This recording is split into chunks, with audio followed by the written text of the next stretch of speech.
या हमारे यूट्यूबर भाई हो, सबको सोचना ये है कि हमारी भोजपुरी का विकास कैसे हो और सबको कोशिश करके एक चीज़ों को बड़ा करना है।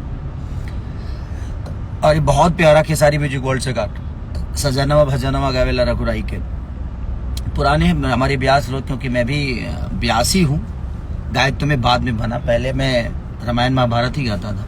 तो ये हम अपने गुरुजनों से सुना करता था, आज भी लोग आते हैं।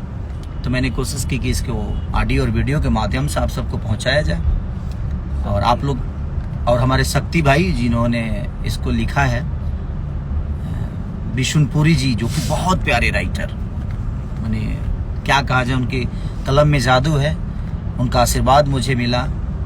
गोपाल भैया से लेकर मदन भैया से लेकर बहुत सारे ऐसे ऐसे दिग्गज हमारे गार्जियनों का, हमारे आदर्शों को उन्होंने गाना लिखा है और लिखते भी हैं आज भी। तो बस ऐसे ही प्यार और आशीर्वाद देते रहिए, ताकि म्यूजिक कौन दिया था? विक्की बॉक्स जी हमारे जो इसके म्यूजिक डायरेक्टर हैं, पवन पाल जी हैं, रानी जी हैं, तो सब लोगों ने कोशिश की है एक बेहतर गाना के लिए। और दिल से थैंक यू आप सबको कि आप लोगों ने 4 नंबर ट्रेंडिंग पे रखा। उसको जल्दी से प्यार करो यार, जल्दी से सब्सक्राइब करो चैनल को भी, और शेयर करने का, रील बनाने का दबा के, तब मजा आएगा, तब 1 नंबर पे जाएगा। तो love you all, thank you so much, अपना ख्याल रखिए और ऐसे